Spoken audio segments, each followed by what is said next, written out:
นอกจากการสนับสนุนช่องของเรานะครับผ่านการกดไลค์กดแชร์แล้วก็ Subscribe นะครับผมปัจจุบันนะครับผมช่องของเราได้เปิดช่องทางใหม่ๆนะครับผมเพื่อให้ผู้ชมนะครับผมและแฟนๆของช่องนะฮะสามารถให้การสนับสนุนช่องเล็กๆช่องนี้นะครับให้ได้ไปต่ออย่างต่อเนื่องนะครับและมั่นคงนะครับผมด้วยระบบสมาชิกนะครับผมที่ช่องเราเพิ่งเปิดขึ้นมานะฮะซึ่งทุกคนสามารถที่จะกดสมัครนะครับผมสมาชิกนะครับผมที่ปุ่มจอยนะครับผมหรือปุ่มสมัครสมาชิกนะครับผมที่มุมขวาล่างใต้คลิปนะครับผมหรือมุมขวาบนในหน้าต่างของช่องนะครับผมเพียงเดือนละ50 บาทเท่านั้นนะครับผมโดยมีสิทธิพิเศษมากมายไม่ว่าจะเป็นตราประทับแสดงระดับหลังชื่อนะครับผมเป็นรูปเรือชิปเปอร์ที่ออกมาแบบอย่างสวยงามนะครับผมพร้อมกับอีโมจินะครับเป็นรุ่นพี่แฮมชิปเปอร์นะครับผมสุดน่ารักนะครับซึ่งใช้ในการพูดคุยนะครับผมในช่องคอมเมนต์พร้อมสิทธิพิเศษต่างๆมากมายที่กำลังจะตามมาในอนาคตนะครับผมอีกอย่างหนึ่งคือทั้งการชมคลิปแบบ Exclusive นะครับก่อนใครนะครับผมหรือ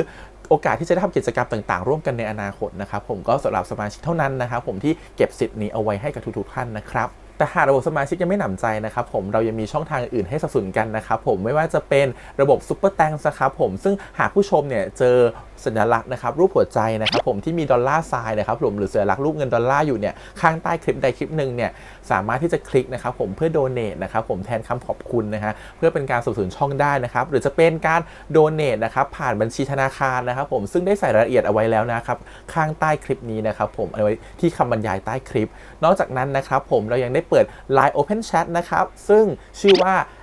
ACS Channel Family นะครับผมก็เลยขอเชิญชาวช่องทุกคนนะครับผมเข้าร่วมห้องแชทได้โดยไม่มีค่าใช้จ่ายใดทั้งสิ้นนะครับผมเอาไว้พูดคุยแลกเปลี่ยนข่าวสารกันนะครับผมในครอบครัวของเราและผมได้จัดทำสติกเกอร์ลายรุ่น Lovely พี่แฮมนะครับชิปเปอร์นะครับเอาไว้เป็นสติกเกอร์ที่ใช้พูดคุยกันด้วยนะครับจะได้ใช้คุยกันในกลุ่มก็น่ารักดีนะครับผมหรือจะเอาไปใช้คุยกับเพื่อนๆส่วนตัวก็ได้นะครับไม่ติดอะไรเลยนะครับผมตั้งใจทำออกมามากๆนะฮะเพียงชุดละ35 บาทเท่านั้นนะครับผมใช้ได้ตลอดชีพนะครับผมก็หวังว่าทั้งหมดนี้นะครับผมจะเป็นเรื่องราวดีๆที่จะเกิดขึ้นกับช่องของเราและชาวช่องของเราทุกคนนะครับผมเพื่อมุ่งหน้าต่อไปสู่ปี 2023 ปีนี้และก้าวต่อไปด้วยกันอย่างมั่นคงนะครับผมอย่าลืมสนับสนุนกันนะครับขอบคุณครับ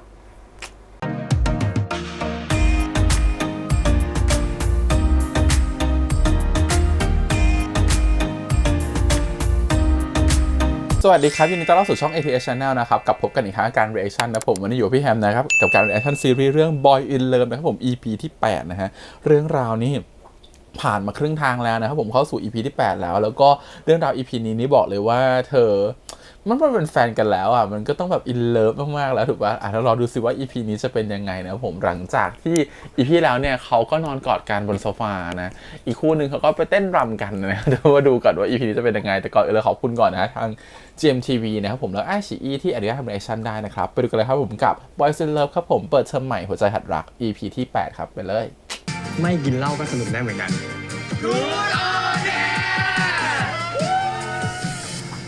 ขอโทษนะถ้ากูมัวแต่แคร์สายตาคนอื่น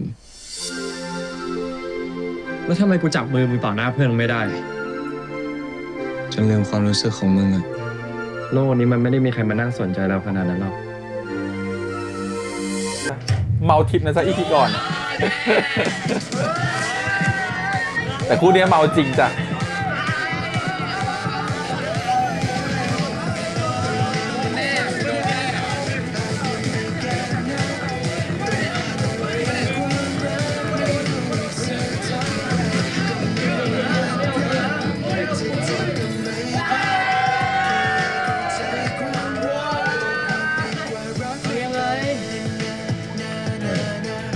ชุดครับยังไงดีวะเนี่ยอ่ะเอางี้แล้วกันเอาคำถามง่ายเคยจูบใครน้องเฮ้ยขอดื่มเลยครับเฮ้ยทำไมมึงไม่ตอบไปวะอายที่ไม่เคยจูบใครเหรอเสือก เอ้านี่มึงด่ากูทำไมวะอย่าเพิ่งรอกันมาเล่นต่อเฮ้ย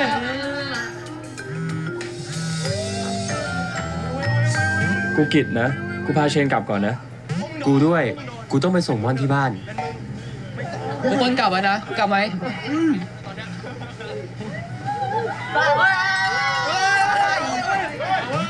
พวกมึงกลับเลยเดี๋ยวกูไก่ต้ากลับเองรอแฟนแหละ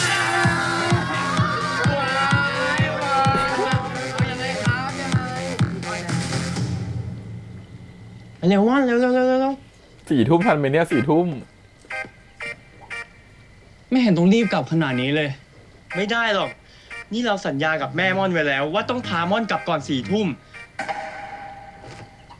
รู้ตัวไหมว่าคิมแคร์แม่เรามากกว่าเราอีก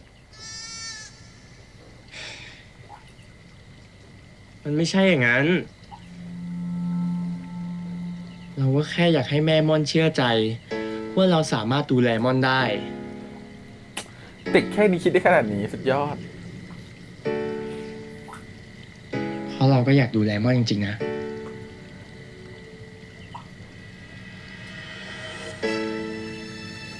โอเคไหม โอเค ก็ได้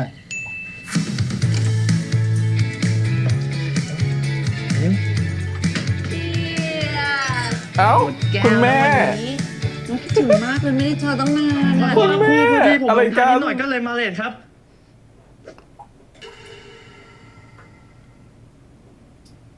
นี่แม่ทำอะไรเนี่ย อ้าว ก็แม่เห็นว่าลูกไปฉลองปิดเทอมกับเพื่อน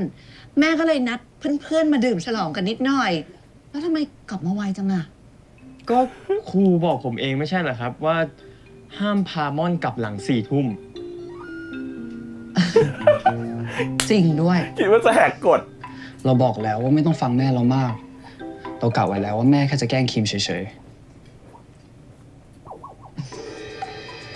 แต่ก็ดีแล้วล่ะ นั่นก็แสดงให้เห็นว่าเธอเป็นคนรักษาคำพูด แล้วก็ไว้ใจได้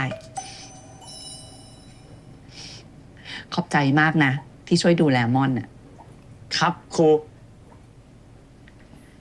เจอกันนอกโรงเรียน เรียกว่าแม่ก็ได้นะ อุ๊ย เหมือนผ่าน ครับคุณแม่ ด่าน เหมือนผ่านด่าน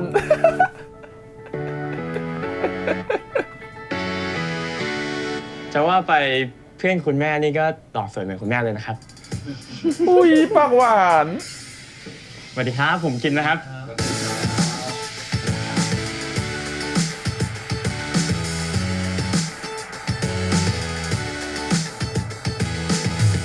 เด็กมันปากหวานนะเนาะไอ้นี่บ้านนี้ไม่กลับอ่ะ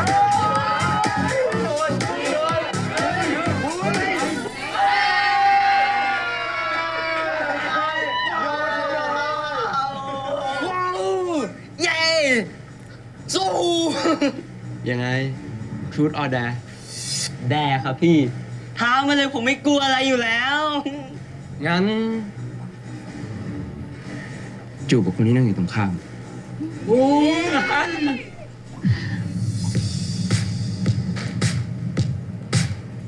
เอายังไงน้องกล้าปะเนี่ย เพื่อนมันจ้องหน้ากัน ไม่ก แต่ ล้า ว่ามัน ทำก็ดื่ ช ม อบ เลย แน่เลย หมดแก้ว มาจูบเลยจูบเลยจูบเลยจูบเลยจูบเลยจูบเลยจูบเลยจูบเลยจูบเลยจูบเลยจูบเลยจูบเลยจูบเลยจูบเลยจูบเลยจูบเลยจูบเลยจูบเลย มาพี่จูบก็จูบ ฉันว่าโดนเปิดถึงไปจูบเอง มาเอ้ย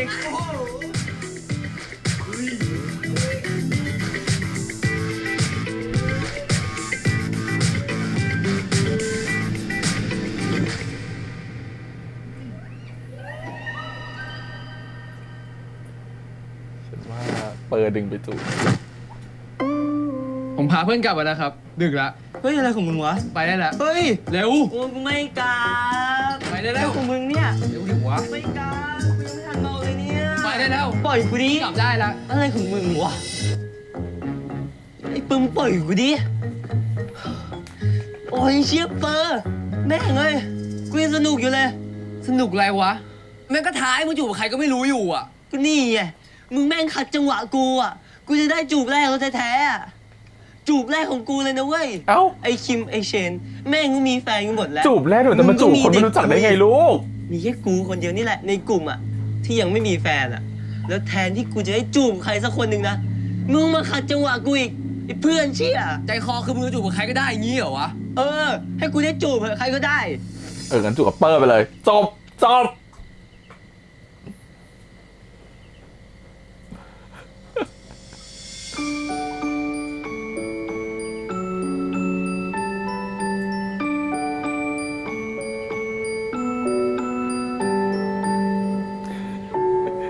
โดนทิ้งไว้ถูกลงกลางทาง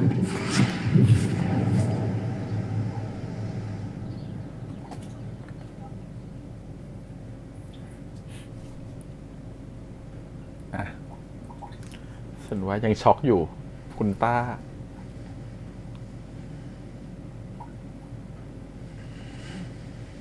อ๋อเปอร์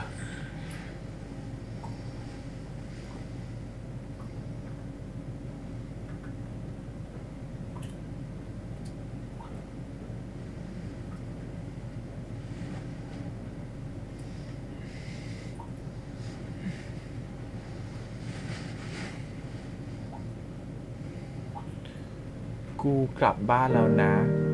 ฝากล็อกห้องด้วย เจอกันเทอมหน้าเลย โอ้ย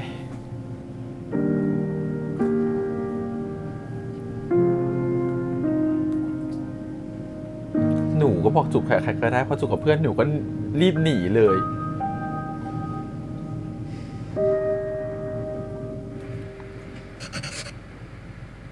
ฮะ 1 เดือนผ่านไปเร็วมาก เปิดเทอม 2 แล้ว เรื่องไม่มีเวลาเปิดเทอมปิดเทอมให้ไปเที่ยวกันเลยหรือไง ลุกได้แล้วไม่ได้ลุกเลย อย่าบอกนะว่าย้ายมาอยู่ด้วยกันแล้วอะ เฮ้ยคิด มันจะไม่ทันแล้วนะ ลุกเร็ว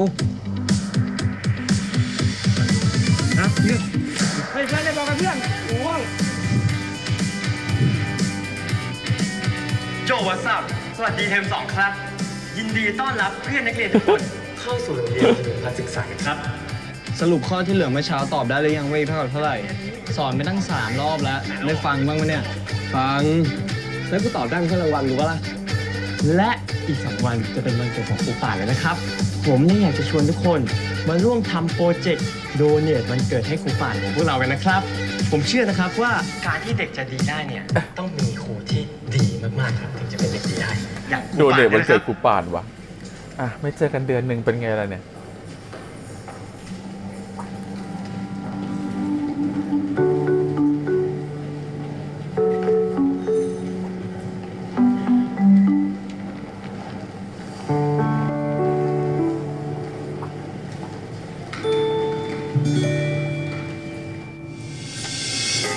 นี่เป็นโครงการที่ดิฉันคิดค่ะท่านผอ. เราจะคัดเลือกแล้วก็ชมเชยนักเรียนดีเด่นของโรงเรียนนะคะ 10 คนที่มีการเรียนดี ประพฤติดี มาช่วยประชาสัมพันธ์ในเรื่องของคุณภาพการเรียนการสอน จะได้ช่วยส่งเสริมชื่อเสียงของโรงเรียน แล้วก็สร้างภาพลักษณ์ที่ดีให้กับโรงเรียนได้ค่ะ ผมว่าก็ดีนะครับ ยิ่งตอนนี้ยอดผู้ติดตามของโรงเรียนเราก็กำลังจะขึ้นด้วย ถ้ามีเด็กพวกนี้มาคอยช่วยเหลืออีกเนี่ยผมคิดว่าโรงเรียนของเราก็จะเป็นที่รู้จักมากขึ้นไปอีก ทุกคนว่ายังไงครับ นะ ดีนะ ดีครับดี มันจะไม่เป็นการส่งเสริมให้นักเรียนเนี่ยเปรียบเทียบตัวเองกับเพื่อนมากไปหรอกครับ คิดแบบต่างชาติ แล้วเราจะใช้อะไรเป็นเกณฑ์ในการตัดสินนะครับ มัน subjective มากเลยนะครับ ผมเห็นด้วยกับคุณนัทครับ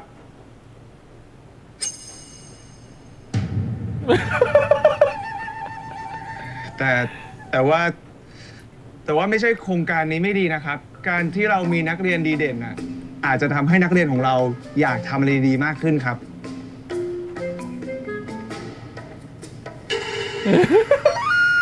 โอเคครับ มันอาจจะมีทั้งข้อดีแล้วก็ข้อเสียแหละครับ แต่ถ้าเราได้ลองทำมันก็ไม่มีอะไรเสียหายนี่ครับ ใช่ไหมครับ ใช่ ผมว่า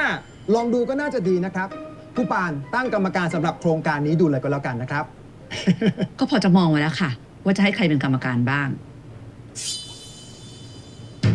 ก็คือคุณนัทกับคุณแทน ไม่ ผมบอกแล้วไงว่าผมจะไม่เป็นกรรมการอะไรในงานนี้ทั้งนั้น ผมบอกว่าผมไม่เห็นด้วย และในห้องประชุมอ่ะ คุณไม่คิดจะเข้าข้างผมบ้างเลยเหรอ โอ้เอาหน้า คุณอย่าโกรธสิ คุณก็รู้ว่ายังไงครูป่านอ่ะ ก็ต้องหาทางให้โครงการนี้เกิดขึ้นอยู่ดี ถ้าเราเข้าไปมีส่วนร่วมอ่ะ จะทำให้ครูป่านไม่ได้ทำอะไรตามใจชอบคนเดียวไง อ๋อเหรอ อ๋อเหรอ ไม่ใช่ว่าคุณแค่อยากจะประจบครูป่านหรอก บ้า ใช่ที่ไหน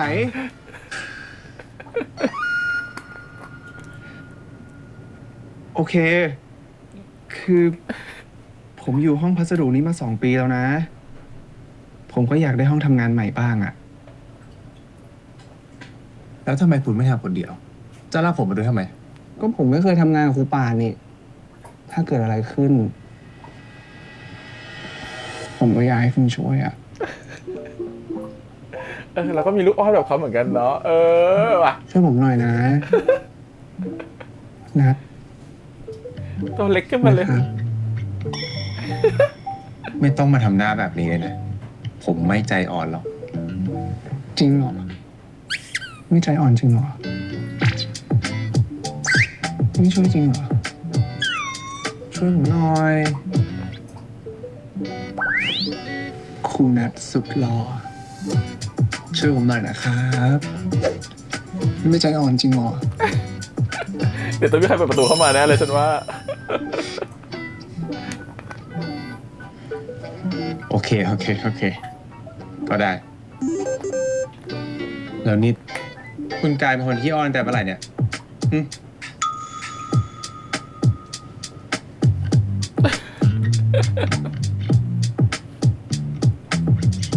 ก็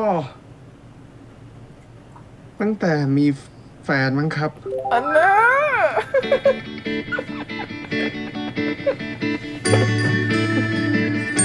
ผมถือว่า ผมช่วยคุณนะไม่ใช่ครูปาน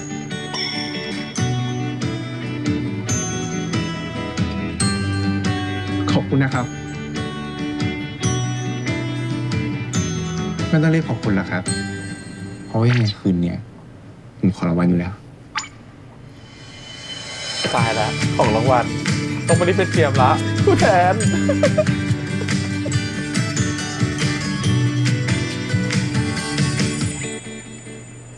6 ทับเก่ง เฮ้ยทุกคนครูป่านบอกว่าโรงเรียนเรากำลังจะคัดเลือกกลุ่มนักเรียนดีเด่น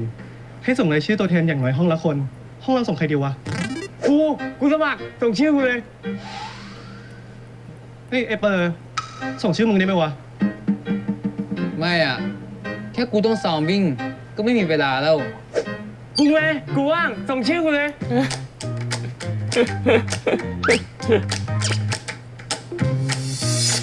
อ่ะงั้นเมื่อละกันเชนก็เอาใบสมัครแล้วส่งให้ครูป่านเลยแล้วกันนะ thank you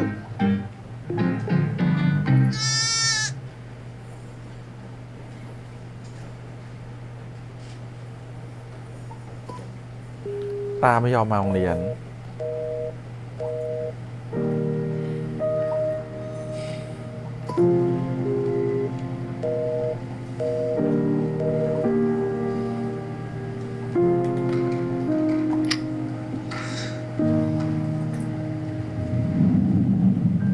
ใจคอคือมึงจะจูบกับใครก็ไม่รู้งี้เหรอวะ ขอให้กูได้จูบ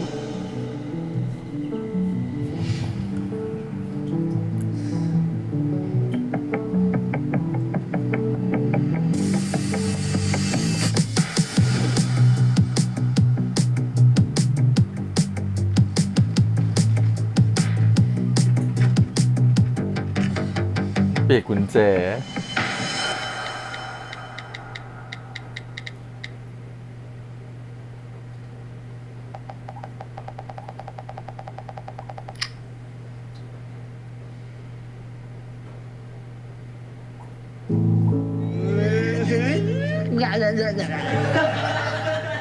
หรือบอกมาแล้ว แล้วสีหน้าไม่แบบจริงจังแบบนั้นเลยเว้ย อีกนิดนึงกูก็เกือบจะอ่อนไหวกับมันแล้วว่ะ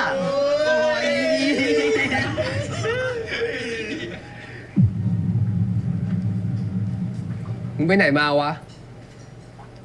กูทำบัตรประชาชนหายอ่ะ กูเลยไปทำใหม่มาตอนเช้า ไอ้เปอร์มึงจูบไก่ต้าจริงปะ กูยืนยันมันทำแบบนั้นจริงๆเว้ย คือกูแกล้งโวยวายเว้ยว่า กูยังไม่อยากกลับบ้าน กูอยากจูบกับพี่คนนั้นก่อน แล้วมันไปถามกูว่า จูบแรกของมึงอ่ะ ใครก็ได้เหรอวะเชื่อมันเป็นงี้เลย แล้วกูเลยตอบว่า ใครก็ได้เว้ย แล้วแม่งก็จับตัวกูมาอย่างงี้แล้วก็บวกกันเลย อันนี้กลไกการป้องกันตัวเอง ที่ทำให้อีกคนหนึงเสียใจ ก็เคยจะไปคิดว่ากูจะเสียจูบแรกให้มันอ่ะ มึงขนลุกบ้างเหรอวะ โอ้โหคนลุกดิคนลุกจนถึงตอนนี้อ่ะ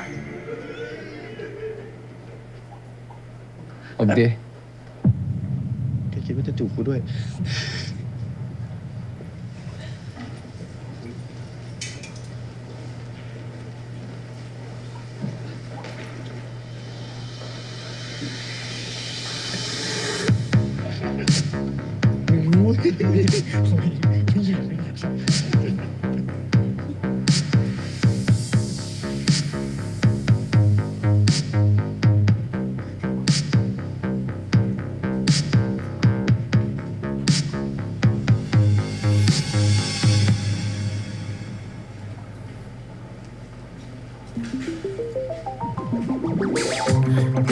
อยากเป็นนักเรียนดีเด่นในสายตาแม่เขา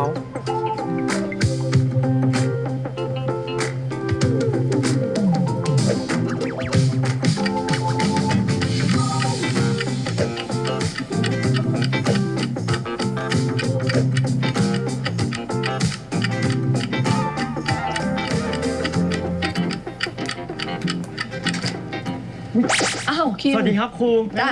หนักใช่ไหมครับ งั้นเดี๋ยวผมช่วยถือเองครับ อันนี้ไม่ต้องเอา2 อันนี้ไป ครับ ขอบใจจ้า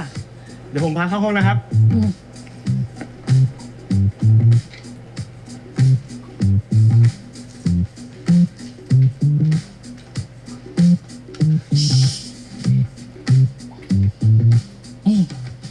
ขอบใจนะ ว่าแต่คิมมีอะไรหรือเปล่า ครูเห็นใบสมัครนักเรียนดีเด่นของผมแล้วใช่ไหมครับ เห็นแล้ว ขอบใจนะที่มาเข้าร่วมโครงการของครู แล้วผมพอจะมีหวังบ้างไหมครับ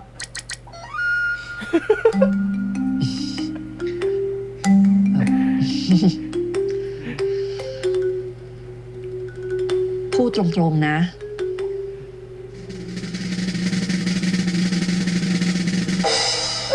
ไม่ผ่านเลยงั้นเหรอ คุณแม่เขาบอกว่าคุณสมบัติเรายังไม่โดดเด่นพอ ถ้าอยากจะเป็นนักเรียนดีเด่นจริงๆ ก็ต้องมีผลงานมากกว่านี้ ไม่เป็นไรหรอกคิม นักเรียนดีเด่นอะไรก็ไม่รู้ ไร้สาระจะตาย ไม่เห็นจะต้องเสียใจเลย เราไม่เสียใจหรอกม่อน เรายังมีหวังอีกตั้งอาทิตย์หนึ่งกว่าจะคัดเลือกอะเรายังมีเวลาทำผลงานนะ แล้วม่อนคิดว่าเราจะทำผลงานอะไรให้เข้าตาคณะกรรมการดีอะ นี่จริงจังปะเนี่ย รณรงค์เรื่องโกงกินดีไหมให้ทุกคนรักโลกหันมาใช้หลอดกระดาษ หรือรณรงค์ให้นักเรียนทุกคนกลับมาแต่งกายถูกระเบียบดี หรือไม่ทำอะไรเลยดี โอ้ม่อนช่วยเราคิดหน่อยดี ก็เราไม่เห็นว่ามันสำคัญตรงไหนอะคิม เรารู้ว่าคิมอยากเอาใจแม่ของเรา แต่ก็ไม่ต้องทำขนาดนี้ปะ เราก็แค่รู้สึกว่าไหนๆก็จะจบม .6 แล้วอะเราก็อยากมีโมเมนต์ที่ได้รับการยอมรับบ้างอะ แล้วทำไมถึงคิดว่าตัวเองไม่ได้รับการยอมรับอะ คือทุกคนอาจจะชอบที่เราเป็นคนตลก อยู่ด้วยแล้วสนุก แต่มันก็เหมือนเราเป็นตัวแทนของความไม่มีสาระซึ่งเราก็โอเคนะ ที่ทุกคนจะคิดกับเราแบบนั้น แต่ถ้าสมมุติว่าต้องมีทำงานกลุ่มอะเราแม่งเป็นตัวเลือกสุดท้ายตลอดเลยจนบางทีเราก็คิดว่า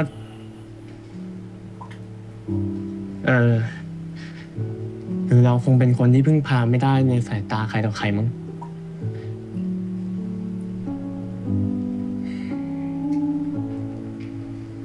เราก็เลยคิดว่าถ้าสมมุติเราได้เป็นนักเรียนดีเด่นขึ้นมาจริงๆอะทุกคนก็อาจจะเห็นเราในด้านอื่นๆบ้าง ไม่ใช่แค่ตลกไปวันๆ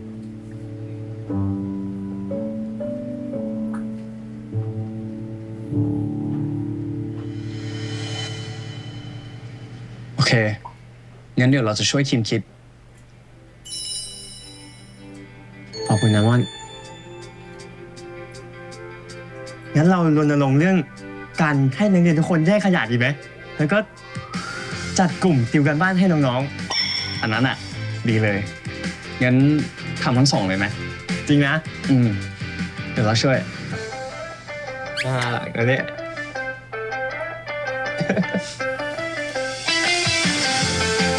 คิมทำได้ โ เสือ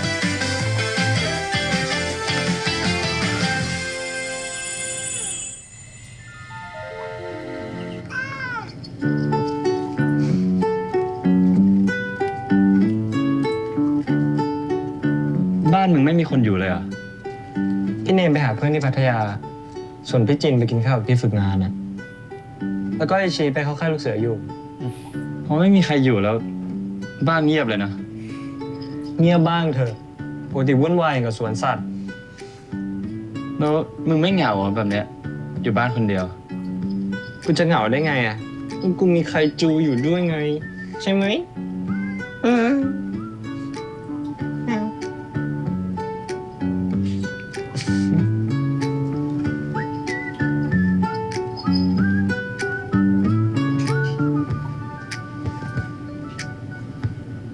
กูว่ามึงรีบกลับเถอะเดี๋ยวกูจะอาบน้ำนอนละเดี๋ยวพรุ่งนี้กูต้องตื่นมาอ่านหนังสือแต่เช้าอีก กูจะกลับได้ไง ถ้ากูกลับ มึงก็ต้องอยู่ห้องคนเดียวดิ มาละเหตุผล งั้น คืนนี้กูนอนเป็นเพื่อนได้ปะ เอาละเว้ยพรุ่งนี้ไม่ต้องตื่นเช้าอ่านหนังสือก็ได้มั้ง ทำไมวะ มีกูนอนเป็นเพื่อนไม่ดีเหรอ เดี๋ยวมันจะไอ้นั่น อ๋อ ดีแหละ ดีมั้ง ดี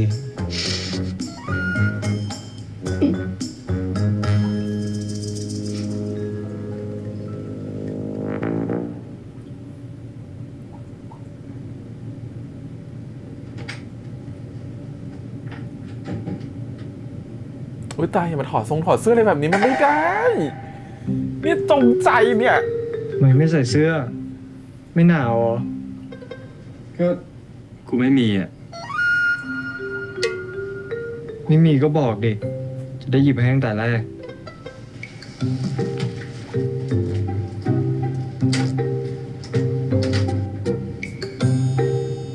มาขึ้นเตียงเฉยเลยนะ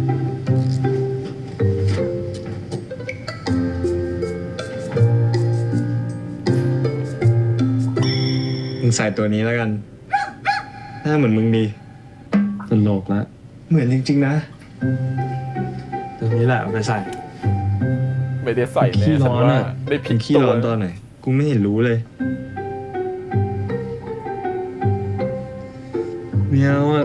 กูง่วงแล้วกูนอนละ มันมีเหตุผล กูก็ มัน บอก มี ให้ เหตุ ใส่ ผลเนี่ยเห็นไหมวัยรุ่นเป็นพรุ่งพล่านวัย17มันกำลังร้อนรุ่ม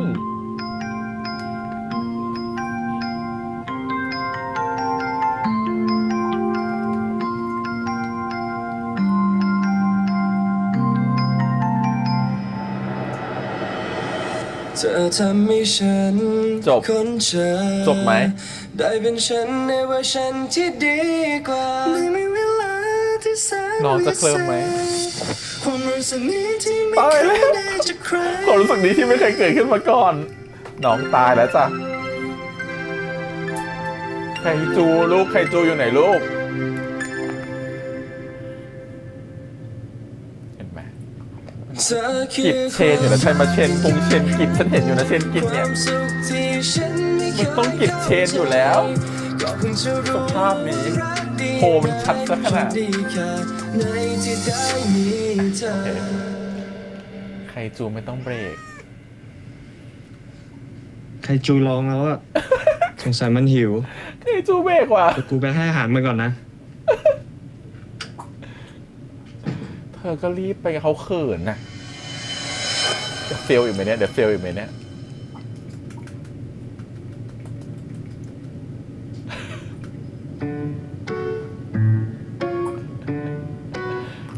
It's first time อ่ะมันไม่เคยอ่ะเนาะมันจะต้องนิดนึง เดี๋ยวกูกลับก่อนนะ อุ๊ยอีกแล้วงอนอีกแล้ว อ้าว นึกว่าจะค้าง พอดีกูเพิ่งนึกออกอะว่ามีธุระกับแม่ตอนเช้ามึงรีบไปนอนได้แล้ว เดี๋ยวพรุ่งนี้ค่อยเจอกันที่โรงเรียน อ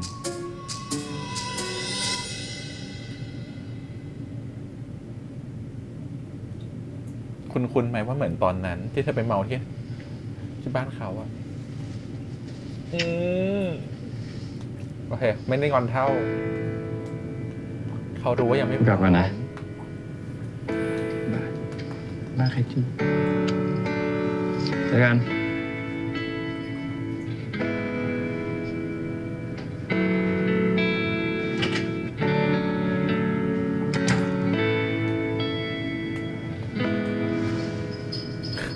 ถอนหายใจเฉียด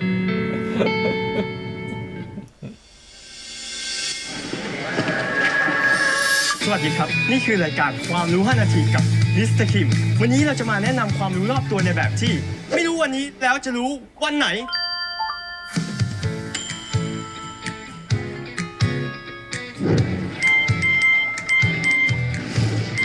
ไม่แชร์ทุกคนจริงนี่คือรายการ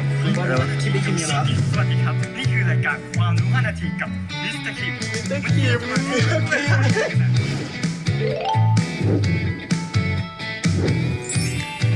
ช่วงความรู้คู่ภาษาไทยวันนี้ เราจะมาพูดถึงคำที่มักสะกดผิดมากที่สุดคำหนึ่งเลยนะครับ นั่นก็คือคำว่าแครอทรู้หรือไม่ครับว่าคำว่าแครอทต้องไม่สะกดด้วยทอทหารแต่ต้องสะกดด้วยตอเต่า แถมต้องมีรอเรือกระลันตรงคำว่าแคร์ด้วย เหมือนกับคำว่าคิมแคมอนนะครับ จะไม่ง่ายแบบนี้ได้เลยง่ายครับต้องให้อาจารย์คิมด้วยแล้วนะ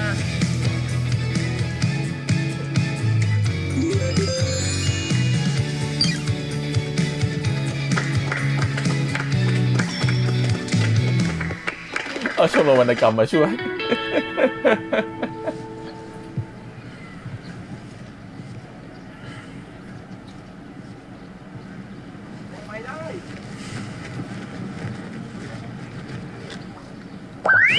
จำโมมาก มึงจะวันไหน อันนี้หรืออันนี้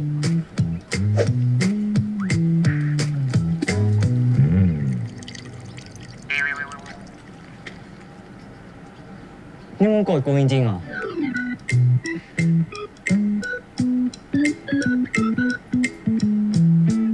กูไม่ได้โกรธแค่ไม่อยากคุย มึงอยากกวนตีนกูได้ปะ ถ้ามึงไม่อยากคุยกับกูแล้วมึงจะคุยกับใคร มึงมีเพื่อนเยอะนักเหรอ กูนี่แหละ เพื่อนคนเดียวที่มึงมีอ่ะ ไม่งั้นมึงต้องหัดคุยกับต้นหญ้าแล้วนะเว้ย แล้วนี่มึงจะเดินหนีไปไหน เอาไอ้สัตว์วิ่งเลยเหรอ เฮ้ย ไอ้เปิร์มึงอย่าหนีกู มึงอย่าหนีกูไอ้ป้าอย่าหนีกูมึงหยุดดิมึงยอมเลยหนักอินเดียอยู่ไงวะฮะไอ้ป้ามึงอย่าหนีกูไอ้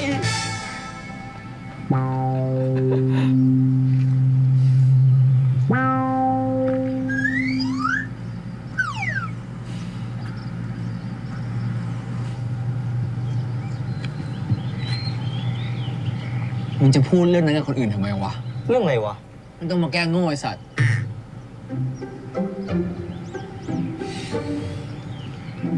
แล้วทำไมกูจะพูดไม่ได้ ก็มันคือเรื่องจริง มึงแกล้งจูบกูจริง ถ้ากูไม่จูบมึงคืนนั้นมึงจะเลิกงี่เง่าไหมอะ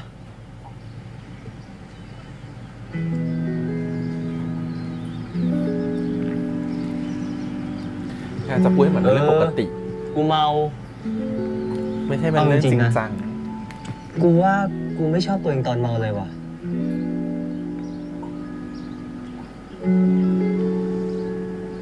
กูจะไม่กินเหล้าอีกแล้ว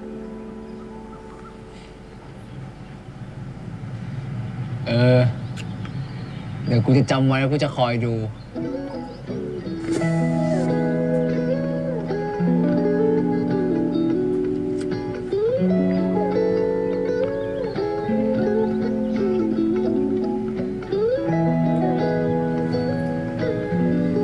จริงๆกูนึกว่ามึงโกรธกูเรื่องคืนนั้นอะ เปล่า กูไม่ได้โกรธ ไลน์กูมึงก็ไม่ตอบแถมยังเปลี่ยนรูปบิดห้องไม่บอกกูอีก กูก็ยุ่งไหมล่ะ เนี่ย กูเพิ่งเดินทางจากบ้านเข้ากรุงเทพมาวันนี้เองอะบัตรประชาชนกูก็หายอีก ต้องไปเสียเวลาทำที่เขตอะ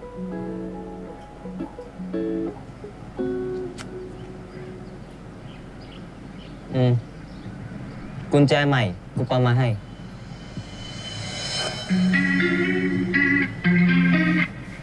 ก็ไม่ได้โกรธอย่าเข้าใจผิด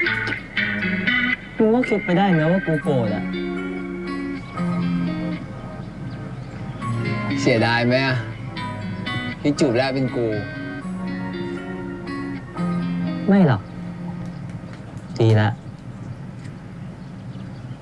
เป็นมึงก็ดีกว่าใครก็ไม่รู้ในวงเล่าอ่ะ We'll bring it in a simple, simple, simple minds. I guess we'll take it one by one by one. Just different, different, different kinds. ผู้นี้ฉันว่าท้ายๆเรื่องนั่นแหละก็จะเป็นแฟนกันนะผู้อื่นเขาเป็นแฟนกันนำไปหมดละ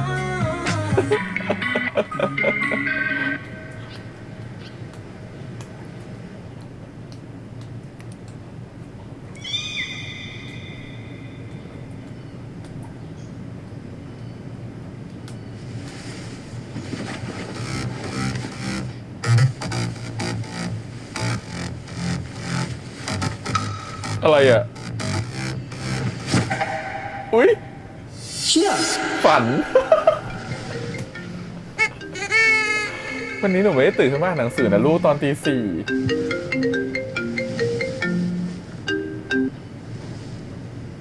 เชน วันนี้ตอนเช้ารีบเข้าไปที่ห้องปกครองนะ มีอะไรครับครู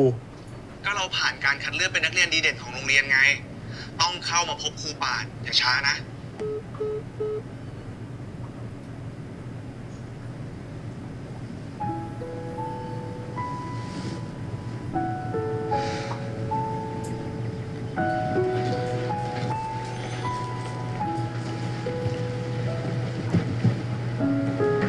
ไม่มีคิมเลย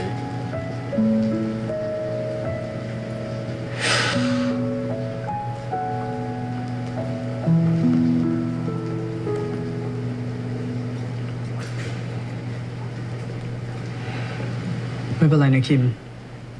อย่างน้อยก็ทำเต็มที่แล้ว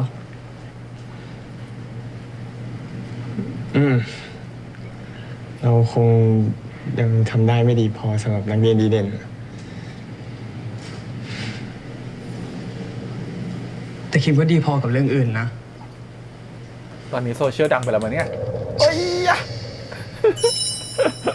อย่างน้อยก็กับเรา แต่เป็นแฟนกันก็ต้องซัพพอร์ตกันและกันอย่างเงี้ยนะ น่ารักนะเนี่ยแฟนใครเนี่ย อารมณ์ดีขึ้นยัง ทำขนาดนี้จะไม่ดีได้ไงล่ะ จริงปะ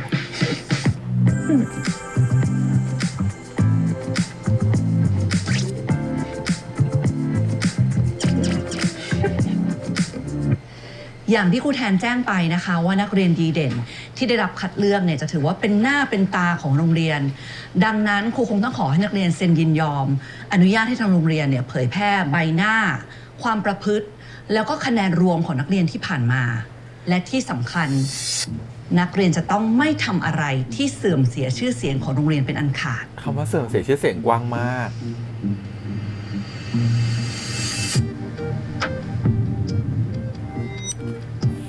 ถ้าเกิดว่าไม่มีคำถาม ทำไม อะไร ฉากเลิฟซีนมาอยู่ในเสื่อมเสียด้วยล่ะ มีอะไรเหรอเชน ผมไม่เหมาะกับการเป็นนักเรียนดีเด่นหรอกครับ ผมขอโทษนะครับ ขอโทษสักครู่นะครับ เชน เชน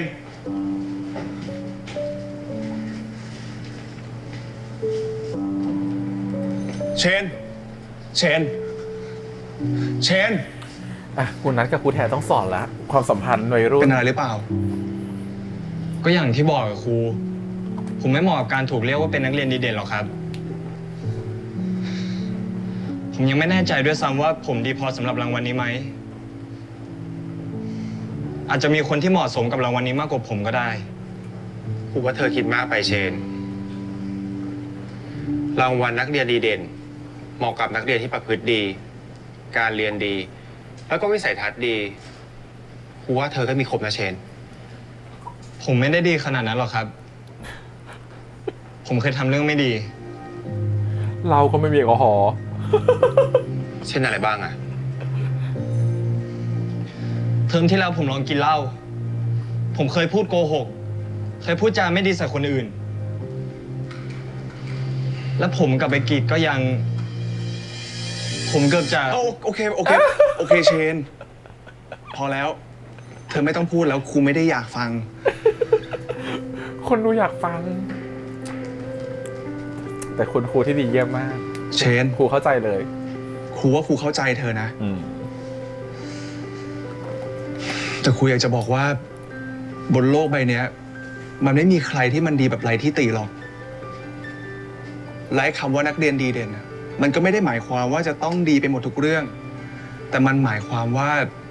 เธอดีพอหรือเปล่า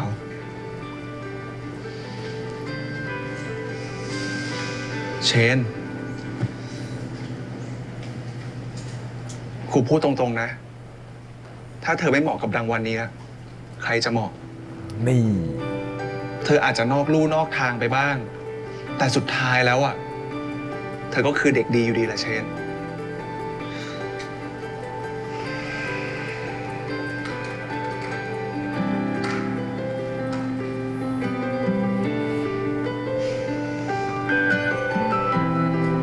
โอเค แล้วทีเนี้ยจะกลับไปรับตำแหน่งนักเรียนดีเด่นได้ยัง แฟนเท่เนาะ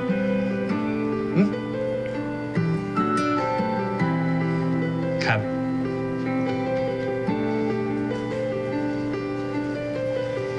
แฟนใครเก่งจังเลย โอ้โห ไม่คิดเลยนะครับ ว่าครูแทนจะมีมุมดีมีสาระกว่าเขาด้วย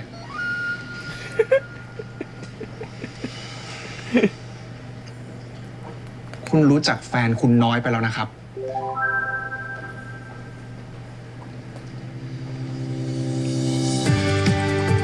โอยชมแล้วก็ทำเป็นแบบตึงใส่ ทุกคนครับ เดี๋ยวนับ1 2 3ยิ้มพร้อมกันนะครับ1 2 3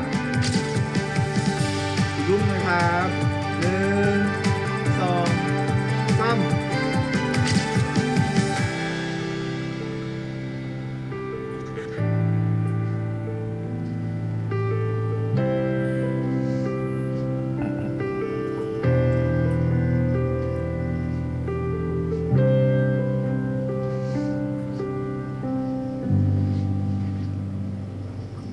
อุ้ย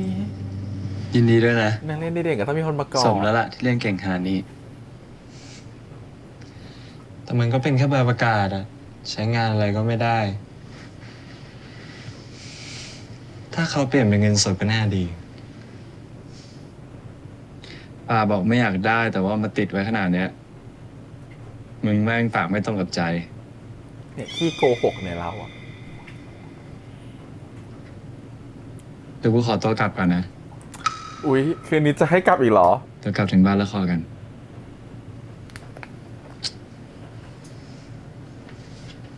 วัยรุ่นใจแตกแล้วแหละฉันว่า เดี๋ยวก่อน วัยรุ่นใจแตกแล้วล่ะ แต่วันนี้ไม่มีใครอยู่บ้านนะไม่อยากอยู่เป็นเพื่อนเหรอ ความหมายมีนัยยะเหมือนชวนมาดูแมวที่ห้อง อยากให้อยู่ด้วยเหรอ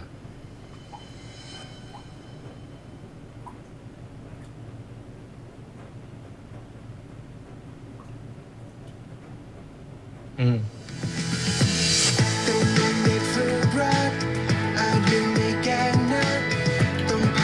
ตายนี่หนูยังไม่เกิน18ไม่ใช่เหรอลูก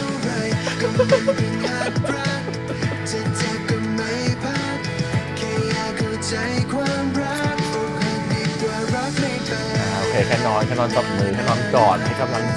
ใจอะไรแบบนี้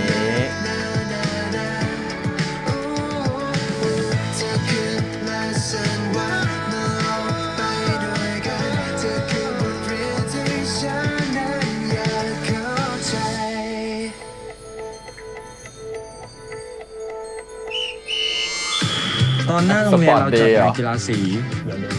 ม่อนอยู่ไหนอะ กำลังล่ารายชื่อยกเลิกงานกีฬาสีอยู่ เอ้า ฮะ ใครจะไปคิดหล่ะว่างานนี้ จะทำให้พวกเราทะเลาะกันได้ ก็ยังไม่รู้เหมือนกันนะครับว่ากีฬาสีปีสุดท้าย มันจะหวาน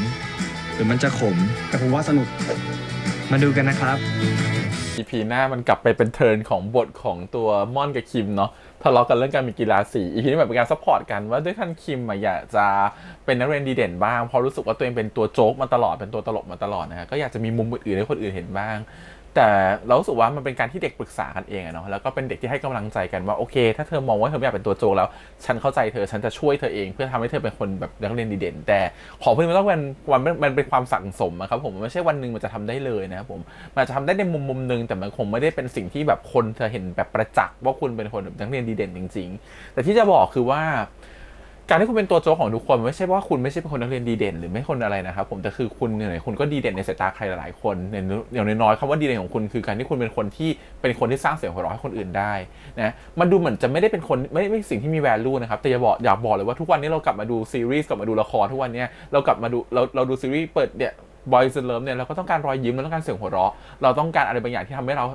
าแฮปปี้และมีความสุขโคตรจะมีค่านะครับผมและนี่คือความดีเด่นที่คุณทำได้มันไม่จำเป็นที่ว่าความดีเด่นมันจะต้องออกมารูปของการที่ว่าคุณต้องเป็นเรื่องจริงจังเป็นเรื่องมีเกียรติเป็นเรื่องที่ต้องให้ความรู้บางครั้งการที่คุณเป็นเอนเตอร์เทนเนอร์ที่ดีการที่คุณเป็นคนที่พูดเก่งคนที่รู้สึกว่าอยู่ตรงไหนแล้วมีใครอยากจะคุยกับคุณนะมันอาจจะเป็นเสน่ห์อย่างหนึ่งที่มันดีเด่นกว่าที่ใครๆจะคิดถึงก็ได้รวมถึงการที่ว่าอย่างน้อยความดีเด่นนั้นก็มีแฟนคุณอะไรที่เห็นคุณเราว่าบางครั้งความที่เป็นเสียงหัวเราะมันก็มีความดีเด่นในตัวของมันเองการที่จะดีเด่นหรือไม่ดีเด่นอะไรเนี่ยมันถูกมาตรวัดด้วยคนทั้งนั้นแหละครับว่าคนเราจะเอาอะไรไปวัดกับมันเราจะเอาความรู้เป็นตัวว่าความดีเด่นทางวิชาการความดีเด่นทางด้านไหนเท่านั้นเองในเมื่อโรงเรียนเขาต้องการความดีเด่นในด้านนึงที่เป็นแบบไครทีเรียของการที่ว่าคุณต้องเป็นคนเรียนเก่งบลาบลาบลาบลามีเกรดนู่นนี่นั่นมันก็เป็นไครทีเรียที่ทางโรงเรียนเป็นตัววัดขึ้นมาแต่ความดีเด่นนั้นไม่ใช่เป็นสังคมที่จะวัดว่าคุณเป็นคนเก่งหรือคนไม่เก่งหรือสังคมเป็นคนบอกว่าคุณเด่นหรือคุณไม่เด่น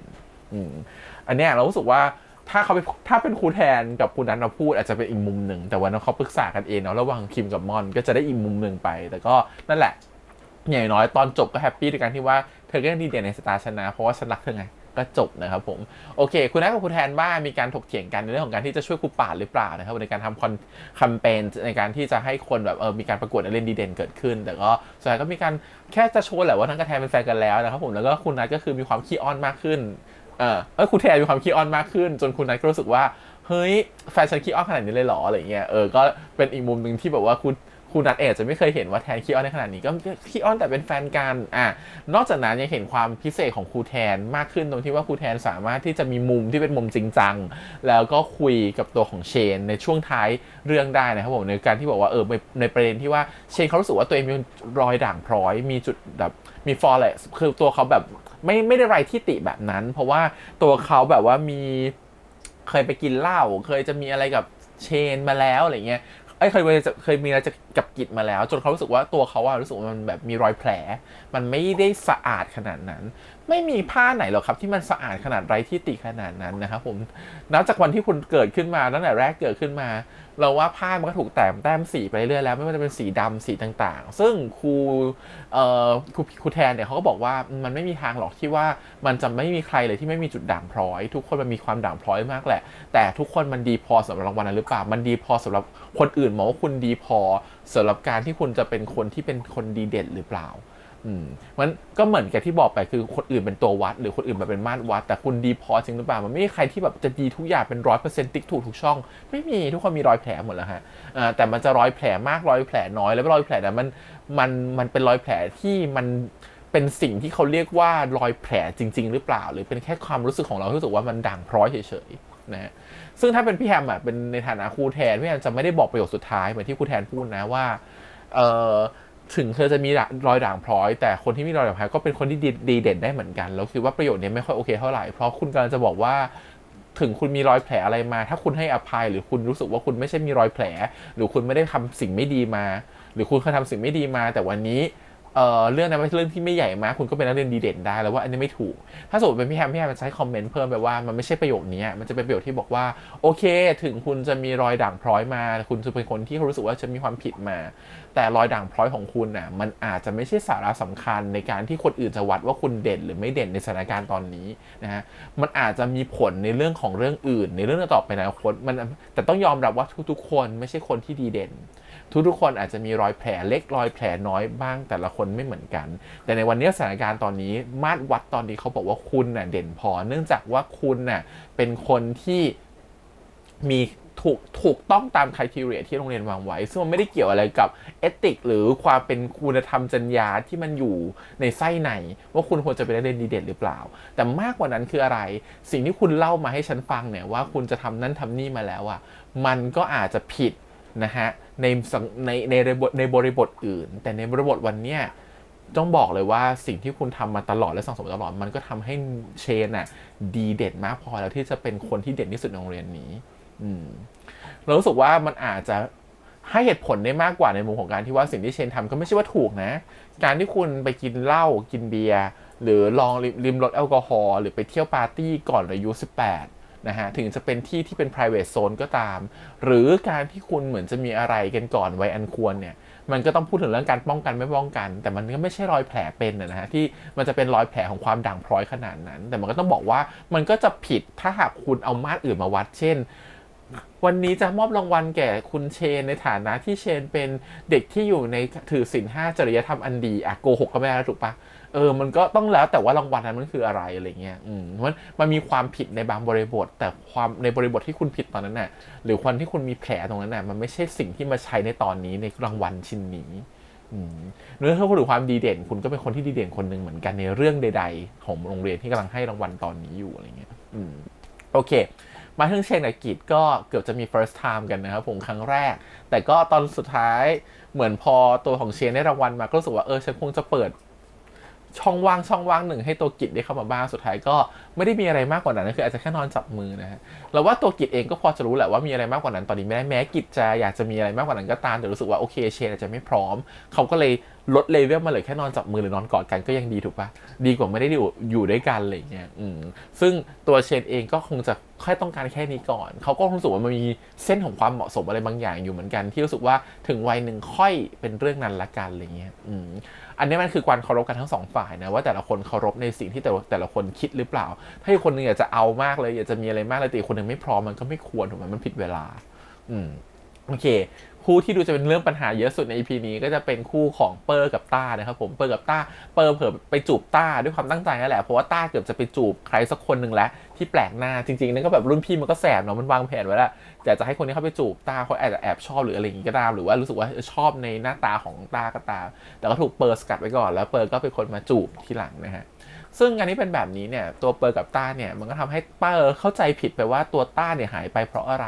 ทำไมต้องรีบกลับบ้านแต่อาจจะเป็นว่าเขาต้องนัดแม่กลับบ้านแล้วก็ได้หรือจริงๆอ่ะลึกๆต้าก็แอบหนีไปจริงๆแหละพอไม่อยากรับรู้ความจริงในตอนนี้พอมันผ่านการตกผลึกในช่วงปิดเทอมมาได้มันก็รู้ว่าอ๋อโอเคจริงๆแล้วฉันก็อยากจะลืมมันไปด้วยการที่ฉันก็แกล้งทำเป็นเหมือนกับเป็นเรื่องปกติแล้วกันเอาเรื่องนี้ไปเล่าให้เพื่อนๆฟังจริงๆมันคือความกบเกลื่อนรูปแบบหนึ่งโดยที่ร่างกายพยายามจะหลอกสมองตัวเองหรือหลอกว่าจริงๆแล้ววันนั้นมันไม่ใช่เป็นความรักนะมันไม่ใช่อะไรนะมันเป็นแค่อาจจะเป็นเปอร์ที่เผลอไปก็ได้โอเคฉันจะเชื่อแบบนั้นแล้วกันนะโอเคฉันก็คงต้องเป็นเพื่อนกับเปอร์ต่อไปฉันก็มีเพื่อนคนเดียวเหมือนกันในจริงๆแล้วอะไรเงี้ยก็รู้สึกปั๊มกุญแจมาแต่ก็จะมีความรู้สึกแบบพยายามจะกันตัวเองออกจากเปอร์นิดนึงเหมือนกันแต่พอเห็นเปอร์โกรธแบบนั้นตัวเองรู้สึกว่าตัวเองก็อยู่ไม่ได้เหมือนกันก็ต้องไปงอเปอร์อะไรเงี้ยมันก็จะเป็นความสับสนอะไรบางอย่างแหละที่รู้สึกว่าตัวเองพยายามจะปิดกั้นตัวเองความรู้สึกตัวเองเหมือนกันว่าพยายามจะเชื่อว่ามันไม่ใช่มีอะไรในแบบนั้นอะไรเงี้ยแล้วว่าความสัมพันธ์แบบนี้กำลังเหมือนกับติดบล็อกอยู่คือตัวของต้าเองพยายามจะป้องกันความรู้สึกตัวเองไม่ให้มันเกินเลยไปมากกว่านั้นทีนี้มันอยู่ที่ตัวเปิดแล้วแหละว่าหลังจากนี้มันจะมีโมเมนต์ที่พาเขาไป2คนให้มันแบบความสัมพันธ์มันแน่นกว่าเดิมหรือเปล่าแล้วเปิดจะกล้าพูดอะไรออกมาบ้างหรือเปล่าเราคิดว่าต้าก็น่าจะต้องรับแรงกระแทกพอสมควรเหมือนกันในการถ้าสมมติเปิดสารภาพว่าชอบต้าเหมือนกันอะไรเงี้ยเพราะฉะนั้นเรื่องนี้เลยคิดว่าเปิดกับต้าเนี่ยกว่าจะไปแมทชิ่งกันจริงๆหรือเป็นแฟนกันจริงๆคงหลังๆเลยนะฮะแต่ตอนนี้3คู่เป็นแฟนกันหมดแล้วนะฮะเหลือแค่คู่นี้คู่เดียวโอเคก็วันนี้ประมาณนี้ฮะน่ารักดูวัยรุ่นแล้วมันกระชุ่มกระชวยหัวใจกับ Boys in Love EP ที่8เหลือแค่4 EP นะครับผมก็1เดือนต่อจากนี้เดี๋ยวเรามาดูกันว่าเรื่องราวจะเป็นยังไงขอบคุณทุกคนที่ติดตามกันด้วยฝากกดไลค์กดแชร์กด Subscribe ติดตามสื่อของทางยูทูบ Instagram Twitter แล้วก็ Facebook วันนี้พี่แอมไปก่อนนะครับบ๊ายบาย